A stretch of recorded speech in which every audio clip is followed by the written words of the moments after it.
हमेशा अपने मार्ग पे चलने वाले और पूज्य हमारे योगी आदित्यनाथ जी के जितने कार्य होते हैं उसको संपन्न करने में जो ईमानदारी और मेहनत के साथ आप काम करते हैं, उसी का परिणाम है कि जब इस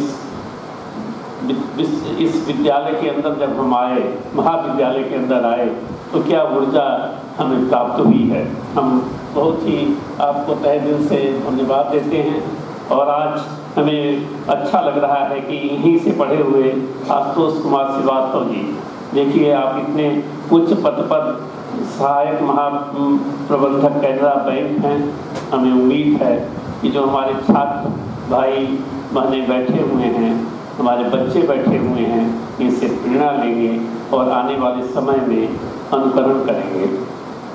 इस सभागृह में उपस्थित हमारे रामजन्म सिंह जी, इसमें उपस्थित अन्य विशिष्ट अतिथिगण और हमारे बच्चे बच्चियों, आज में अपार खुशी हो रही है। हमारे पूज्य मंत्री योगी आदित्यनाथ जी की एक कल्पना रहती है कि भारत में जो सबसे ज़्यादा ऊर्जा और जो सबसे भारत को ऊंचाई पे ले जाने वाली शक्ति और मातृ शक्ति है। जब हम देख रहे थे छात्रगण कितने हैं, छात्राएं कितनी हैं, और हम तहे दिल से अपने पूज्य योगी आदित्यनाथ जी को स्मरण करके ये आज अनुभूति प्राप्त कर रहे हैं कि जो उनका लक्ष्य पूरे प्रदेश के लिए है वो यहाँ पर फलित हो रहा है। हमें अपार खुशी हो रही है इसको देख के। आप लोगों को ये बताना चाहते हैं कि भारत का जो भाग्य विधाता आप लोग हैं, आने वाला समय आपके लिए बहुत ही हम उज्ज्वल महसूस करते हैं। क्यों करते हैं, इसका कारण ये है कि आज से 1300-1500 वर्ष पहले की आप कल्पना करिए, जब भारत विश्व के हर क्षेत्र में एक आदर्श था। हमारी जो जीडीपी थी वो करीब 33 से 35% हम विश्व में, जैसे आप लोग पढ़ते होंगे किताबों में तो लिखा जाता है कि हम सोने की चिड़िया हुआ करते थे। ये कोई ऐसी चीज़ नहीं है कि किसी ने हमें दे दिया कि हम सोने की चिड़िया होते थे। जब पूरे विश्व की अर्थव्यवस्था में उनकी सारे जो हमारी वस्तुओं का जो योगदान था वो सबसे बड़ा था, चाहे वो अमेरिका हो, यूरोप हो, ऑस्ट्रेलिया हो, चाहे अन्य हमारे सीमावर्ती हमारे अन्य देश हों, सब लोग भारत पर निर्भर करते रहे, उस समय करते थे। बीच के कुछ खंड काल ऐसे आए जब हम विशेष परिस्थितियों के कारण थोड़े कमज़ोर हो गए, लेकिन हम लोग बड़े भाग्यशाली हैं। पिछले कुछ सालों में हमने अपने जीवन में देखा है, माननीय प्रधानमंत्री जी के सफल नेतृत्व में, माननीय योगी आदित्यनाथ जी के कर्मठता और जो उनकी दूरदर्शिता है, हमें पूरा भरोसा है कि आने वाले समय में भारत का स्वर्णिम काल आने वाला है। और जो हम 35% जीडीपी का कंट्रीब्यूशन करते थे, हमें पूरा भरोसा है जो भारत के नौजवान हैं, जो इनके अंदर ऊर्जा है, जो शिक्षा जगत में अभूतपूर्व परिवर्तन हुए हैं, जो हमारी नई शिक्षा नीति है, जो तकनीकी का विकास हो रहा है, और जो आज भारत के नौजवानों में जो ऊर्जा है, इनका समन्वय होने जा रहा है। और 2047 तक जो हमारे बुद्धिजीवियों की परिकल्पना है कि भारत का स्वर्णिम काल उस समय अपने सर्वोपरि होगा। ये हमें ऐसा लगता है, अनुभूति हो रही है कि आज हमारी जीडीपी 3.5 ट्रिलियन US$ है, जिसको बढ़ा के हमें 35 ले जाना है। 10 गुना से ज़्यादा गति से हमें आगे बढ़ना है। पहले हमें लगता था कि नहीं, ये असंभव कार्य है, लेकिन माननीय मुख्यमंत्री जी के नेतृत्व में जब उत्तर प्रदेश सरकार के लोगों ने सुनिश्चित किया कि उत्तर प्रदेश सरकार 2027 तक 1 ट्रिलियन US इकोनॉमी को प्राप्त करेगी, तो हम लोग भी बड़े कन्फ्यूजन में थे कि क्या ये संभव हो पाएगा या नहीं हो पाएगा। फिर जो नीति आयोग के वरिष्ठ अधिकारी थे, उन्होंने आके सारे उत्तर प्रदेश के वरिष्ठ अधिकारियों के बीच में मंत्रणा हुई थी। उन्होंने कहा कि नहीं, ये संभव है। और कैसे संभव है, उन्होंने ये बताया था कि चीन हमारी तरह वहाँ भी भिन्न भिन्न उनके जो प्रदेश हैं वहाँ पर ये चीज़ उठाई गई कि क्यों, क्या चीन एक बढ़िया देश उन्नत की दिशा में जा सकता है। उन्होंने तय किया कि नहीं, हम तेज़ी से विकास करेंगे, और उसका ये परिणाम हुआ कि वहाँ की कुछ प्रदेश जो थे वो 15% के हिसाब से करते थे, कोई 10% के हिसाब से करता था, कोई 25 करता था, कोई 30 करता था। जब एवरेज लिया गया तो सब चीन की जो आर्थिक विकास दर थी वो 15% के हिसाब से हुई। आज माननीय मुख्यमंत्री जी ने ये तय किया है कि उत्तर प्रदेश को हम 25% के हिसाब से उसकी प्रगति कराएंगे। और ये क्योंकि हम उत्तर प्रदेश सरकार के साथ जुड़े हुए हैं, आपके साथ ये बताने में हमें गर्व महसूस हो रहा है कि पूज्य मुख्यमंत्री जी के देख रेख में ये चीज़ें बिल्कुल संभव होने जा रही हैं। आप ये कभी मत मानिएगा कि ये लोग साधारण पुरुष हैं। अब हमें अनुभव होता है कि ये लोग दिव्य शक्तियों से संपन्न हैं, और दिव्य शक्तियाँ ऐसे नहीं आती, हर मानव के अंदर आती है जब वो अच्छा कार्य करता है, प्रेरणा अपने आप को प्रस्तुत करने की कोशिश करता है, तो ऊर्जा इस ब्रह्मांड में भगवान अपने आप देते हैं। जो हमारे प्रदीप राव जी ने कहा कि 2008 में जब ये देश परिवर्तन की बात हो रही थी, जब इन्होंने शुरुआत की थी कुछ दिनों पहले, 12 के आसपास जब इन्होंने पहले किया था, तो हम यहाँ पर जो आपका महायोगी गोरखनाथ विश्वविद्यालय में आने का सौभाग्य मिलता है, वहाँ ये चर्चा हुई थी कि एक शुरुआत की गई है।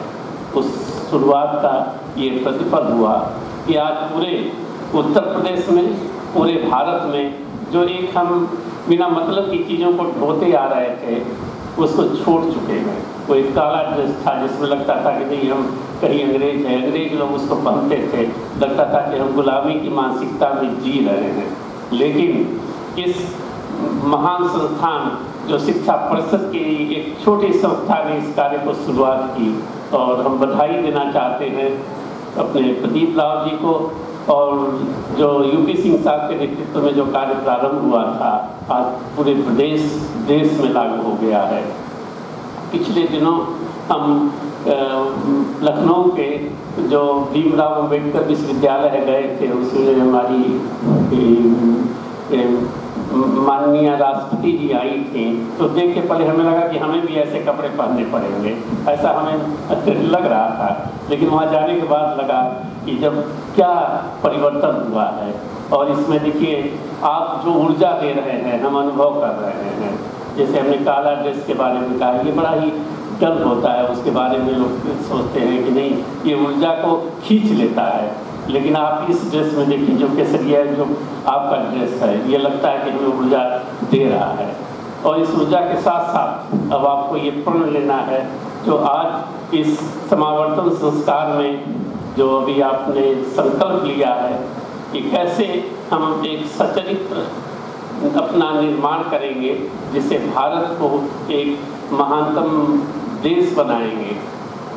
दूसरी चीज़ हम ये बताना चाहते हैं कि आने वाले समय में जो हम लोगों के अंदर भावना है, जो हम देख रहे हैं, क्योंकि हमारी उम्र थोड़ी अब ज़्यादा हो गई है, अनुभव के हिसाब से हम आपको बताना चाहते हैं कि आने वाले समय में भारत जो है वो पूरे ये अखंड भारत बनने जा रहा है। अखंड भारत का ये मतलब नहीं है कि हम लड़ाई करके किसी के क्षेत्र में जाके उनका कब्जा कर लेंगे, उनको मार पीट देंगे, ऐसा नहीं है। हम अपने सद्गुणों से, जैसे आज योग है, आज योग पूरे विश्व में अपना एक स्थान बना लिया है। हमने कोई लड़ाई नहीं लड़ी, हमने किसी के आक्रमण नहीं किया, लेकिन अखंड भारत की यही परिकल्पना है कि जो हमारे गुण हैं, जो हमारे स्वास्थ्य के क्षेत्र में अभूतपूर्व परिवर्तन होने जा रहे हैं, वो पूरे विश्व में लागू हो जाए। आप देखिए 21 जून को ये होगा कि पूरा विश्व योग करता है, भारत यही विश्व गुरु हो रहा है। दूसरी चीज़ आपको बताना चाहते हैं स्वास्थ्य के क्षेत्र में, देखिए जब अभी महामारी आई थी तो स्वावलंबी होना कितना जरूरी होता है, चाहे अपने घर में हो, अपने देश में हो। तकनीकी का आविष्कार कितना आवश्यक होता है। जब हुई थी तो वैक्सीन की क्या कमी होती है, क्योंकि हम उस क्षेत्र को बिलोंग करते हैं। जो अमेरिका ने खोज की थी, जो हमारे यूरोप की राष्ट्रों ने खोज की थी, वो जिसको तकनीक भी देते थे उनसे अनुबंध करते थे। वो राजनीतिक था, उनकी भौगोलिकता के साथ कंप्रोमाइज करते थे, और वो कहते थे कि नहीं आपको हम वैक्सीन देंगे, लेकिन पूरे देश की आपकी चीज़ें हम अपने पास गिरवी रख लेंगे। भारत के प्रधानमंत्री जी ने यह तय किया कि नहीं, भारत वैक्सीन बनाएगा, और भारत ने बना के कम से कम 5 वैक्सीन अपनी बना ली। आज जो है वो पूरे विश्व, अपने देश की जनता की स्वास्थ्य की रक्षा की और पूरे विश्व को सप्लाई किया। आज अफ्रीका हो, यूरोप के देश हों, चाहे छोटे मुल्क हों, वो सभी लोग मानते हैं कि भारत गुरु है, भारत अखंड है, ये भारत की कल्पना है। हम ये आग्रह करेंगे कि आप लोग अपने जीवन में ऐसी मेहनत करें, निर्भीक होकर करें, सत्य के रास्ते पे चल के करें, अपने गुरुजनों माता पिता की जो बताई हुई चीज़ है, जो पूज्य हमारे योगी आदित्यनाथ जी की और शिक्षा परिषद की जो कार्य प्रणाली है, जिसमें आपको कई सालों तक रहने का सौभाग्य मिला है, जो ऊर्जा प्राप्त की है, शिक्षा प्राप्त किए हैं, इसको अपने जीवन में उतार के आप देखिएगा कि भगवान किसी चीज़ को की आपको कमी नहीं देंगे। जब अखंड भारत बनने जा रहा है, जब हम विश्व गुरु बनने जा रहे हैं, जब हम पूरे विश्व की, हम देखिए ये होता है कि हम वसुदेव कुटुंबकम देखते, हम तो पहले से ही इस चीज़ की परिकल्पना किए हुए थे कि हम विश्व कुटुंबकम की स्थिति देखते हैं। तो विश्व कुटुंबकम का मतलब ये नहीं है कि केवल अपना पेट भर लें, अपने परिवार का कर लें, अपने प्रदेश तक ही सीमित रखें। हमारे पूज्य योगी आदित्यनाथ जी की ये परिकल्पना है कि पूरे विश्व में कैसे भारत की डंका बजे। हमारे प्रधानमंत्री जी की इच्छा है कि कैसे हम विश्व गुरु का जो हम परिकल्पना किए हैं वो सही साकार हो। और उसका 2 ही चीज़ होती है कि नॉलेज बेस्ड जो इंडस्ट्रियल सेक्टर होते हैं, नॉलेज बेस्ड जो प्रोडक्ट और सर्विसेज होती हैं, वही विश्व गुरु बनाती हैं। आज आपके पास सब संसाधन हैं, आपके पास सारी चीज़ें उपस्थित हैं। हमें पूरा भरोसा है कि जो हमारे इस संस्थान के संस्थापक हमारे ब्रह्मलीन जो दिग्विजयनाथ जी थे, अवैधनाथ जी थे, जिन्होंने परिकल्पना की थी कि नहीं, हम शिक्षा के जगत के क्षेत्र में, हम स्वास्थ्य के क्षेत्र में, सामाजिक उत्थान के क्षेत्र में और पूरे विश्व को अपनी चीज़ों, अपनी अच्छी सर्विसेज देके एक महान प्रदेश की, एक महान भारत की परिकल्पना करेंगे। उसमें आप साक्षी बनेंगे, उसमें साक्षी बनेंगे और आप ये देखेंगे कि क्या आपको इज्जत मिलती है। और हम इस आशा के साथ आपको बधाई देते हैं, आपके परिजनों को, आपके माता पिता को, जिन्होंने इतने अच्छे महाविद्यालय में पढ़ने के लिए आपको भेजा है। हम कभी ऐसी कल्पना नहीं कर सकते थे। जब हम आजमगढ़ से पढ़े थे, हम लोग टाट और लालटेन से पढ़े थे, लेकिन वहाँ से पढ़ के मन में एक इच्छा थी कि कैसे भारत का परचम पूरे विश्व में लहराया जाए। ये संभव हुआ है। अंतिम बात हम बताएंगे ये सारी चीज़ों का, क्योंकि आप चाहेंगे कि नहीं ये झूठ बोलते होंगे, इनकी बातों में दम नहीं है। जब हम पढ़ते थे तो दवाइयों के क्षेत्र में हम विश्व पर निर्भर करते, विश्व के जो अग्रणी राष्ट्र थे वो हमें दवाइयाँ देते थे। ये 70 तक का दशक था। इसके बाद 90 के बाद 2000 में ये तय हुआ कि नहीं, भारत दवाइयाँ बनाने में क्यों न अग्रणी हो जाए। आज आपको जान के खुशी होगी कि 195 मुल्क जो विश्व के हैं वो भारत की मेड इन इंडिया की दवाइयाँ यूज़ करते हैं, चाहे वो अमेरिका हो, चाहे यूरोप हो, चाहे ऑस्ट्रेलिया हो या आसपास के हों। जब एक और चीज़ आपको बता दें, जब साउथ अफ्रीका में एड्स जो महामारी आई थी, दवाइयाँ इतनी महंगी होती थी कि अगर भारत उस समय दवाइयाँ बनाने के लिए अपनी पूरी क्षमता नहीं लगाया होता तो आज जो आप देखते हैं कि पूरे भूमंडल में कि दक्षिण अफ्रीका, पूरा अफ्रीकन कॉन्टिनेंट खत्म हो गया होता। इसका उदाहरण ये था कि जब हम BCCI थे तो राष्ट्राध्यक्षों की मीटिंग हुई थी दिल्ली में, हमारे प्रधानमंत्री जी भी थे। सारे राष्ट्राध्यक्ष ने माननीय प्रधानमंत्री जी को ये कहा था कि भारत अगर नहीं रहता तो हो सकता है कि पूरे हमारे विश्व के नक्शे से हमारा पूरी जो अफ्रीकन कॉन्टिनेंट था गायब हो गया होता। तो ये होती है सेवाएं और ये होती है परिकल्पनाएं, ये होती है उदारता। हम आपसे आग्रह करेंगे कि जो माननीय मुख्यमंत्री जी का, योगी आदित्यनाथ जी का जो एक कल्पना है कि अखंड भारत और विश्व गुरु बनेगा, माननीय प्रधानमंत्री जी की भी यही इच्छा है, तो आप उसके सारथी बनेंगे, उस परिकल्पना को पूर्ण करेंगे, अच्छा जीवन यापन करेंगे। और जैसे हमारे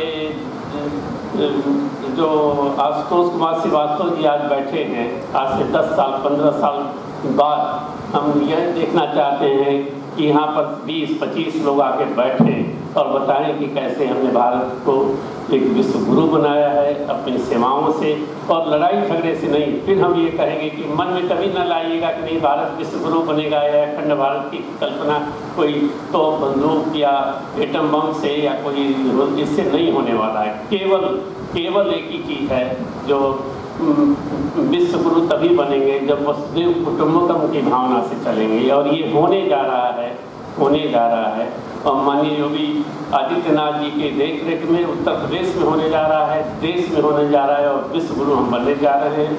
इन्हीं शब्दों के साथ हम अपनी वाणी को विराम करते हैं, भारत माता को प्रणाम करते हैं, आपके उज्जवल भविष्य की कामना करते हैं। बहुत बहुत धन्यवाद सर इस आकर्षक उद्बोधन के लिए। आज के समारोह के अध्यक्ष माननीय कुलपति प्रोफेसर राजेश सिंह जी से सादर आग्रह है कि आप इस पावन अवसर पर हमारे विद्यार्थियों को अपना प्रेरणास्पद मार्गदर्शन देने की कृपा करें।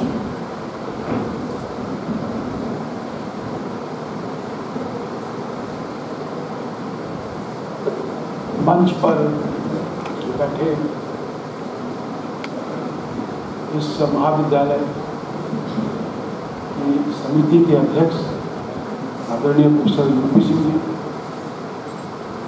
आज के मुख्य अतिथि, आज इन्होंने हम कहेंगे कन्वोकेशन एड्रेस दिया,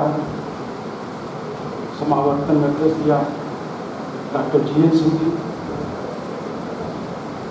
doctor Pradeep Rao ji, doctor Meena Singh ji, doctor Ashutosh Srivastava ji, सामने बैठे रामजन्म सिंह जी, श्रुति सिंह जी,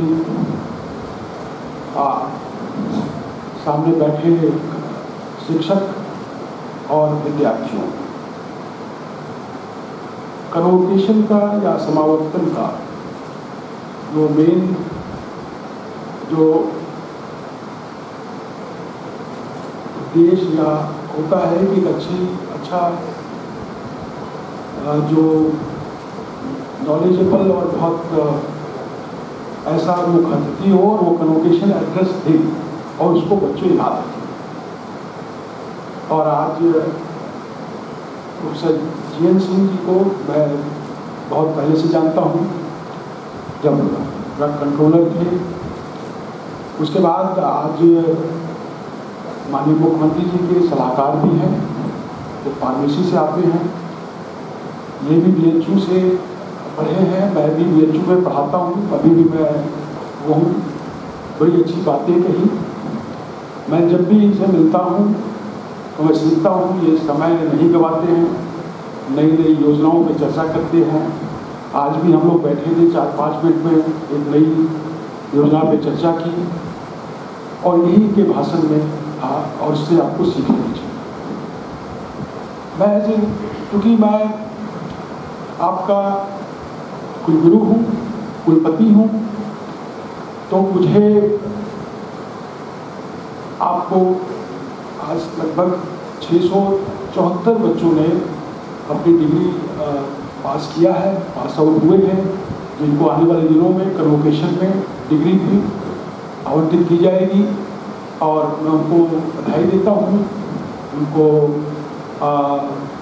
शुभकामनाएँ देता हूँ, उनको आशीर्वाद देता हूँ, उनको याद दिलाना चाहता हूँ कि ये इस दिवस को आप याद रखिए, जो आज समावर्तन दिवस है। हम अपने महाविद्यालय को याद रखिए, अपने विश्वविद्यालय को याद रखिए कि आपने शिक्षा प्राप्त की थी।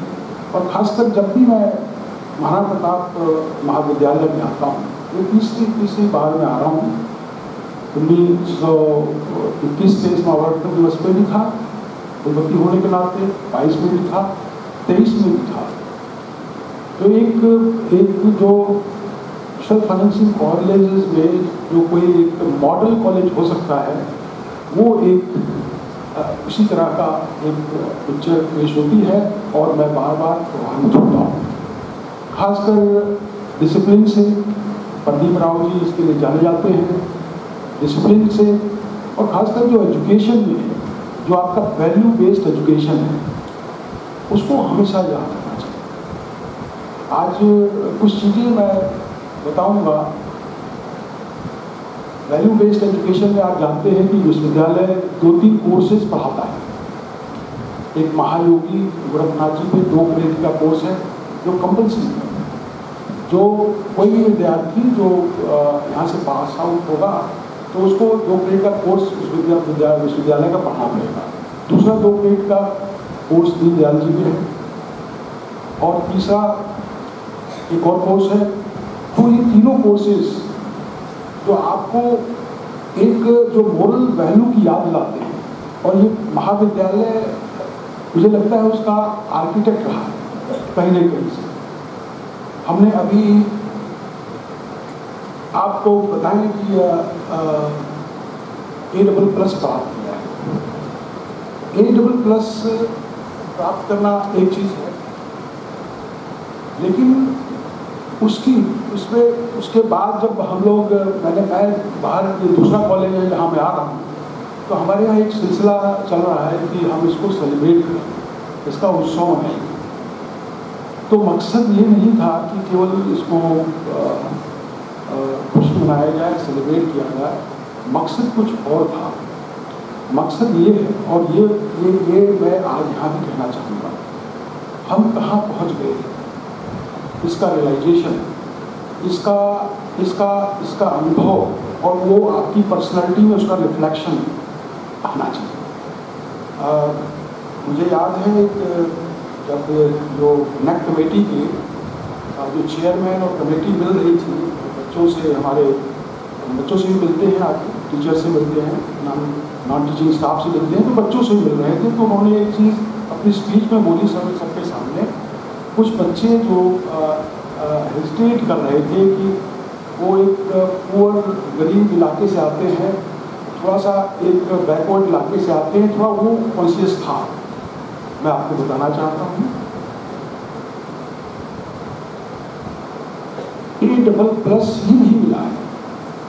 हमारा विश्वविद्यालय, जो कि आपका भी विश्वविद्यालय है, वो 3.78 मिला है।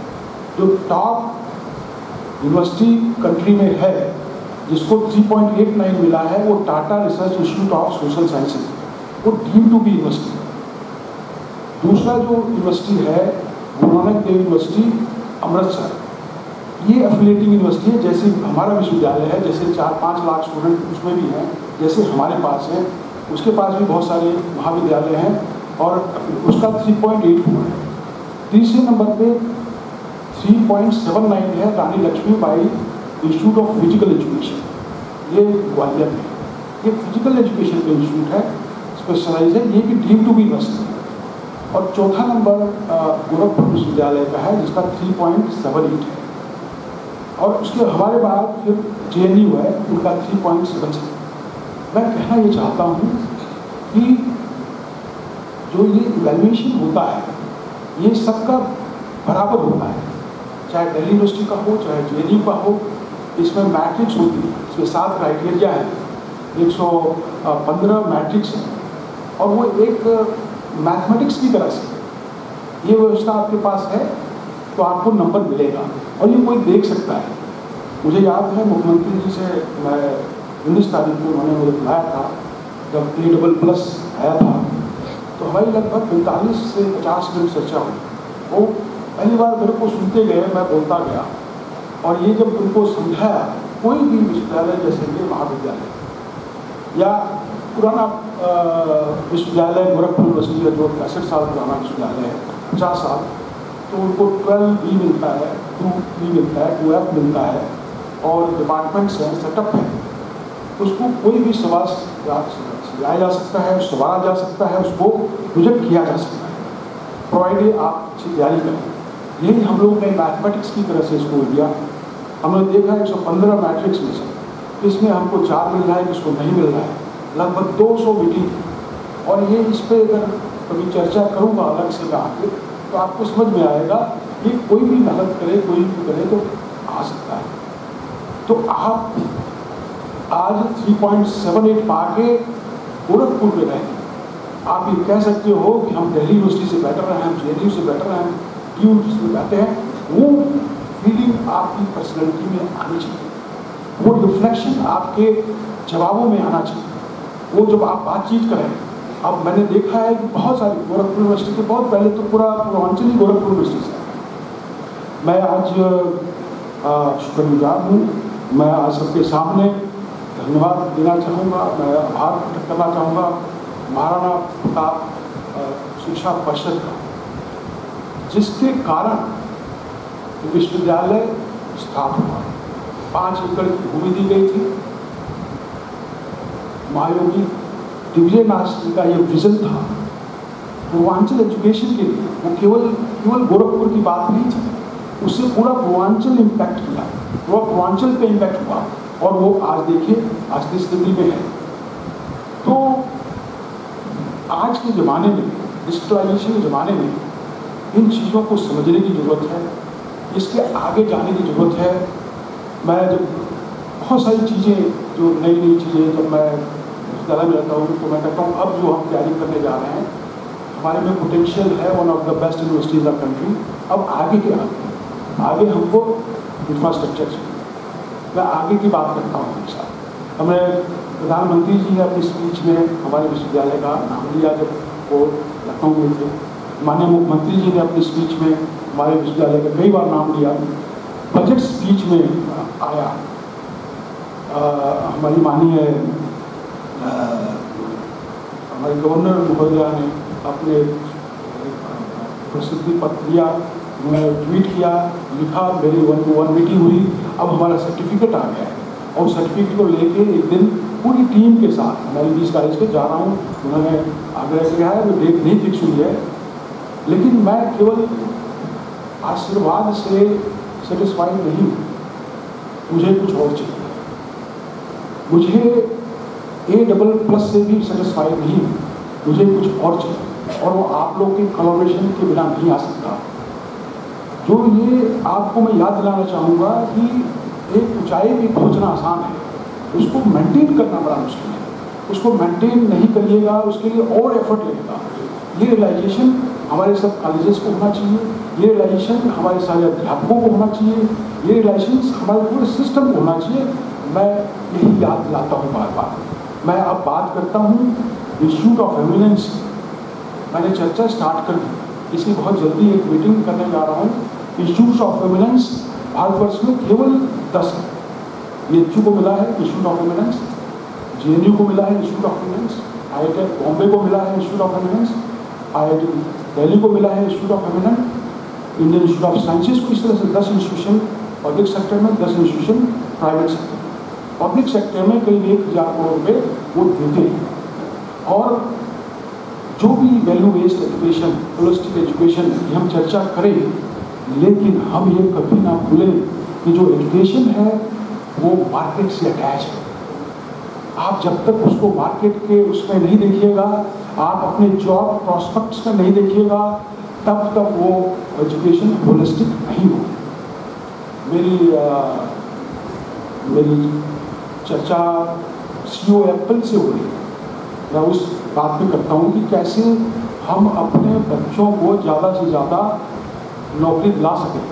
तो उन्होंने चर्चा करते हुए कहा, professor Singh, you do not know your education. वो हमारे Indian education, American education system की बात करते, your education courses are so slow. When we demand, market demand something, कोई कोर्स डिमांड करती है, आप बनाते हो, तब तक हमारी डिमांड चेंज हो जाती है। So you have to compete with the demand of market, demand of Apple, demand of Microsoft, demand of Tata, demand of Birla, उसके अनुसार कोर्सेज करनी चाहिए। ये चीज़ें छोटे छोटे। देखिए, श्रुति ने बोला हमने 67 कोर्सेज बनाए। हमने 67 नहीं, अब ज़्यादा हो गए हैं, कहीं वो 82 के आसपास हो गए हैं जब से मैं आया हूँ। अब बच्चों पहले सब्जेक्ट बोलते थे, अब इसको हम क्या बोलते हैं, प्रोग्राम बोलते हैं। पहले MA हिंदी, MA इंग्लिश एक सब्जेक्ट, 2 सब्जेक्ट, इसको हम प्रोग्राम बोलते हैं। तो हमने लिटरली 80 नए प्रोग्राम स्टार्ट किए। और प्रदीप राव जी ने सही कहा, मेरा इसके कारण क्रिटिसिज्म भी बहुत हुआ, लेकिन ये मेरे को लगता है ये criticism is a constructive criticism, is a part of development, part of growth. मैं इसको कभी बुरा नहीं मानता हूँ। और वो प्रोग्राम 80 प्रोग्राम का मतलब ये है, जब मैं अपना SSR जब शुरू में आया, देखा मैंने SSR, तो सबसे भी क्राइटेरिया 1, क्राइटेरिया 2, क्राइटेरिया 3 था। जहाँ नए कोर्सेज की बात करते हैं, जहाँ रिवीजन ऑफ कोर्सेज की बात करते हैं, हमारा C ग्रेड आ रहा था उस तीनों क्राइटेरिया, जो सबसे नंबर में 250, 200 और कई सबसे ज़्यादा 50% ज़्यादा C में है, और 150 नंबर के। तो वो मैंने देखा है, हम तो कभी 20 से ऊपर जाएंगे ही नहीं। तब मैंने सरेंडर किया तो मेरे कुछ दोस्तों को अच्छा नहीं लगा, लेकिन मैं लगा रहा मैथमेटिक्स के मॉडल की तरह से, और आज हम लोग ने A++ प्राप्त किया। 80 कोर्सेज का मतलब ये हुआ कि 80 प्रोग्राम में हर, जैसे BA एक प्रोग्राम है, आप कोर्स पढ़े तो फर्स्ट सेमेस्टर में 5 कोर्स क्रेडिट कितने गए, फिर सेकंड में 5 कोर्स 10, तो 3 साल में 30 कोर्स, 35 कोर्स, तो आप 80 कोर्स लगा लीजिए। लगभग हमने 1700 नए कोर्सेज डिजाइन करे। ये कोर्सेज बड़े इंपॉर्टेंट होते हैं, छोटे छोटे कोर्सेज डिजाइन करने चाहिए। इस पर मैं अलग से कभी बात करूंगा। मैं केवल आज आपको आशीर्वाद देने आया था कि कोर्सेज की क्या वैल्यू है। ये एक कोर्स, छोटा सा कोर्स आपकी पर्सनैलिटी को बदल सकता है, आपका जो एकेडमिक जो अचीवमेंट्स है उसको दिखा सकता है, छोटे छोटे कोर्सेज। मैं खुश हुआ जब मैंने देखा, तो आप जो सर्टिफिकेट कोर्सेज दे रहे थे, यही चीज़ें न्यू एजुकेशन आपने सिलाई पे दिया, कंप्यूटर पे दिया, और मिसलेनियस एक्टिविटी पे दिया, यही न्यू एजुकेशन पॉलिसी करता है, प्रोवाइड करता है। मैं अभी जब अपने स्पीचेस में जाता हूँ, मैं हिंदी डिपार्टमेंट में गया और इंग्लिश डिपार्टमेंट में गया, तो मैंने वहाँ एक लैंग्वेज पे फेलोशिप का अनाउंसमेंट किया, और मैंने उनको कहा कि आप चाइनीज़ भी सीखिए कंपल्सरी।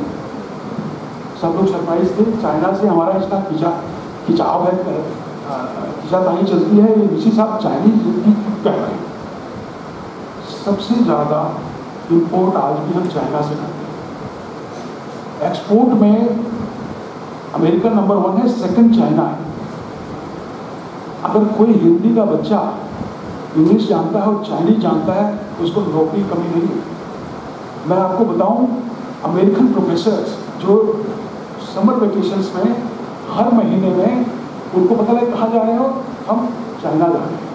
और चाइना इसलिए अमेरिकन प्रोफेसर जाता है कि जो अमेरिका से उनका बिजनेस चल रहा है उसके ट्रांसलेशन करने जाता है। तो मार्केट का पैरामीटर ये है।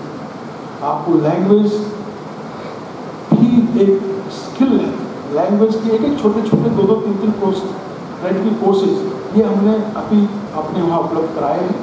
अलग अलग जो इलेक्टिव कोर्सेज होता है उसमें आप ले सकते हैं, कोई भी जापानीज ले सकता है, चाइनीज ले सकता है, फ्रेंच ले सकता है, स्पेनिश ले सकता है, और वो उसका पर्सनैलिटी को दिखाती है। मैं यही कहूँगा, एक आवाम पे आप पहुँचे हैं, A++ की हम सब बात करें, लेकिन उसकी आगे की बात करें।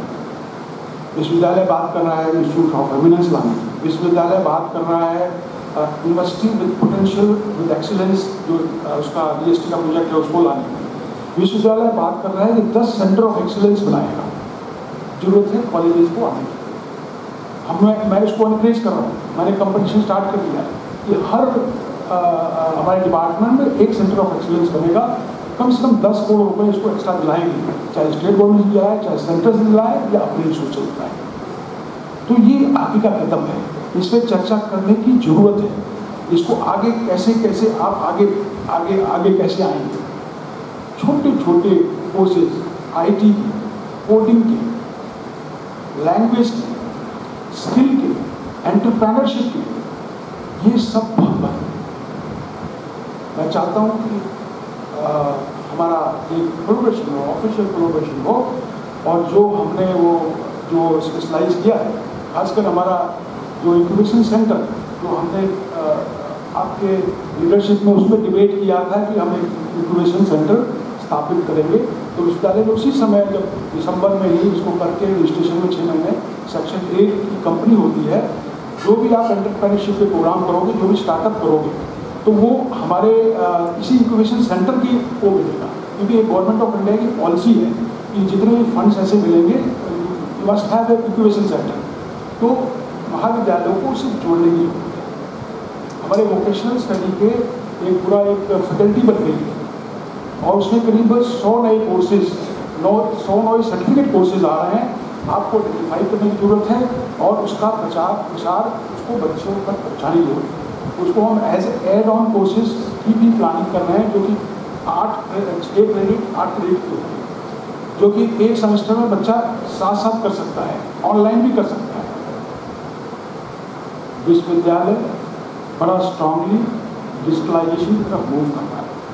हम लोग एक डिस्टेंट लर्निंग सेंटर खोलने जा रहे हैं। डिस्टेंट लर्निंग सेंटर का मतलब ये होता है कि जो यूजीसी ग्रांट करती है, अगर A+ आ जाए पब्लिक सेक्टर में, तो उसको डिजिटल सेंटर ग्रांट करती है और जो कोर्सेज अप्रूव होते हैं वो कोर्सेज हम ऑनलाइन दे सकते हैं।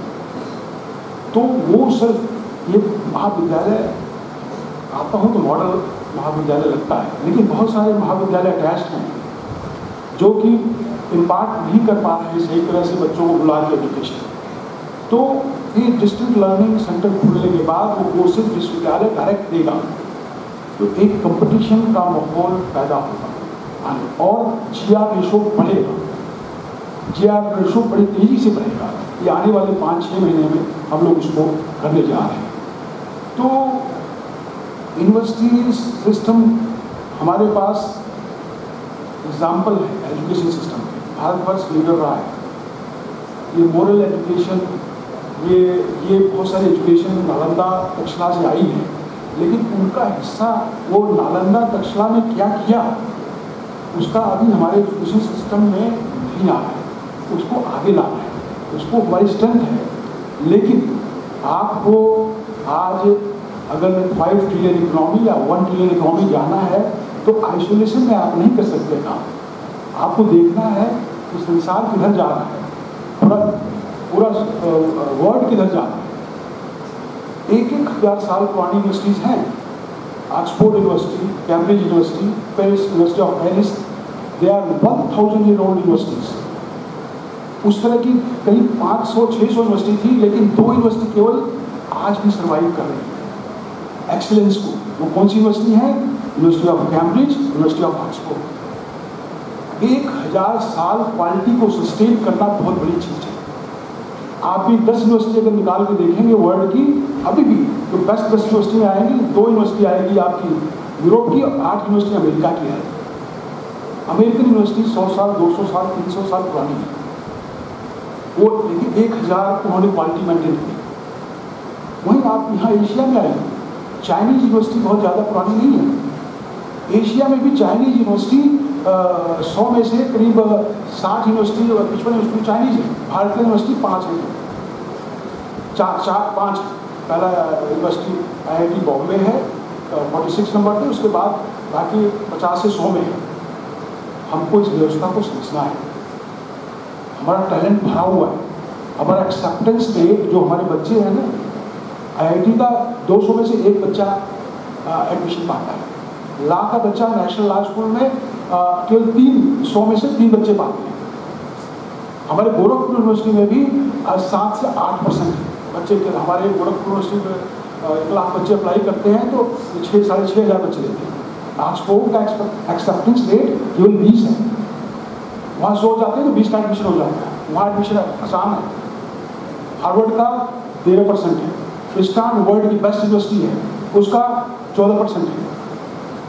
ये कंपटीशन हमको टैलेंट को निखारता है। वी आर टैलेंटेड, ही हमेशा हमारे माइंड में होना चाहिए, हमारे दिमाग में होना चाहिए। हमारा टैलेंट, हमारा स्क्रीनिंग, हमारा स्ट्रेस लेवल बहुत ज़्यादा है। हमारे पास पैसे भी हैं। हमारे पैसे कैसे हैं? हमारे बच्चे 5-6 लाख बच्चे जो जाते हैं हर साल अमेरिका चले जाते हैं, यूरोप चले जाते हैं। 65 1000 करोड़ रुपीस फॉरेन एक्सचेंज लेके जाते हैं, वो हमारे बजट से ज़्यादा है, हमारे बजट से ज़्यादा हमारे बच्चे पैसा लेके चले जाते हैं, अमेरिकन लोग उनमें लगा देते हैं। Indian and Chinese students are controlling European and American university. इस व्यवस्था को समझना है, अपने कैसे अपने देश को फायदा पहुंचाया जा सकता। मैं इसलिए बता रहा हूँ, मैं अपने एजुकेशन सिस्टम का क्रिटिसिज्म नहीं कर रहा हूँ। क्रिटिकल एनालिसिस तभी होता है जब आप पूरा समझें ये व्यवस्था कैसे है। आप केवल, मेरा मैसेज है, मेरा आज ये है कि आप A++ पाके आज महाराणा प्रताप महाविद्यालय के स्टूडेंट वर्ल्ड मार्केट के लिए तैयार हैं।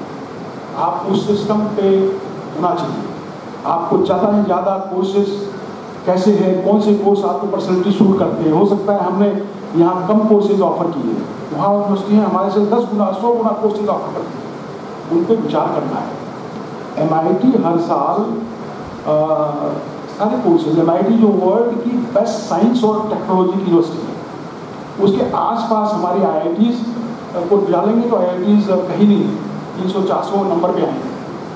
वो सारे कोर्सेज जो है अपने जो है कोर्सेज, प्रोग्रामिंग कोर्सेज, वो free of cost online offer करते हैं। तो जब कोरोना से पहले उनको करीब 50 मिलियन बच्चे, 50 to 55 मिलियन बच्चे उन कोर्सेज को लेते हैं, और कोरोना के बाद वो 160 मिलियन कोर्सेज हो गए। आप कहेंगे आप जंगल भूषण में गोरखपुर यूनिवर्सिटी में ये इसकी चर्चा क्यों कर रहे हैं?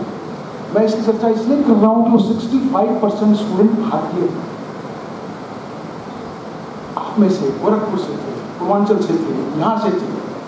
So that is your talent, that understanding, that confidence should be here. मैं आखिरी में आप सबको आशीर्वाद देना चाहूँगा। मैं समय से ज़्यादा बोल गया क्योंकि ये ऐसा सब्जेक्ट है, मेरा फेवरेट सब्जेक्ट है। मैं थोड़ा समय कम मिलता है, मेरी डिमांड बाहर की यूनिवर्सिटियों में बढ़ गई है, आप लोग की बढ़ गई है, बुलाते हैं तो ये कुछ चर्चाएँ हैं हम लोग करते हैं। मैं बच्चों को बताता हूँ कि आप बहुत इम्पोर्टेंट हो, आप गोरखपुर विश्वविद्यालय के इस विचार से आप आगे बढ़ें। और गोरखपुर विश्वविद्यालय आपका पेरेंट विश्वविद्यालय है, महाराणा प्रताप महाविद्यालय, आप जहाँ शिक्षा प्राप्त की है, ये आपका अल्मा मैटर्स है, इसको कभी मत कम बैक, किसी भी तरह से आप वापस आइए, पे बैक करिए। यही एजुकेशन का संदेश है। धन्यवाद। धन्यवाद सर।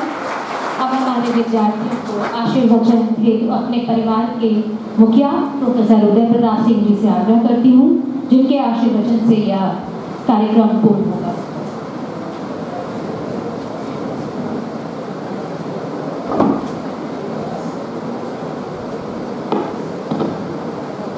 महाराणा प्रताप स्नातकोत्तर महाविद्यालय जंगल भूषण के समावर्तन समारोह के कार्यक्रम में अध्यक्ष के रूप में हम लोगों का मार्गदर्शन करने वाले आदरणीय प्रोफेसर राजेश सिंह जी, जो गोरखपुर विश्वविद्यालय के यशस्वी कुलपति हैं, कार्यक्रम में मुख्य अतिथि जिनका भी एक पहला उद्बोधन आप लोगों को मिला,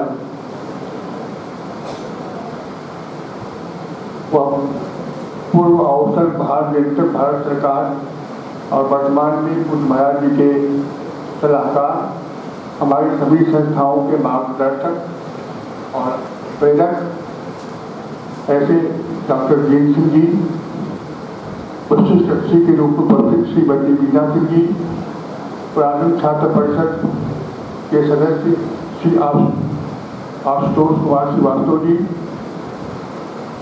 इस महाविद्यालय के यशस्वी प्राचार्य डॉक्टर प्रदीप कुमार राव जी, माननीय शिक्षकगण, अतिथिगण और प्रतिभागी बंधुओं जिनके सम्मान में आज का कार्यक्रम आयोजित किया गया है और कार्यक्रम की संचालन कर रही श्रीमती चित्रा सिंह, मैं आप सबको महाराणा प्रताप शिक्षा परिषद की ओर से और इस महाविद्यालय की ओर से मैं आपको धन्यवाद देता हूँ। इस कार्यक्रम को एक यशस्वी और एक बड़े गौरवपूर्ण ढंग से सम्मानित करने के लिए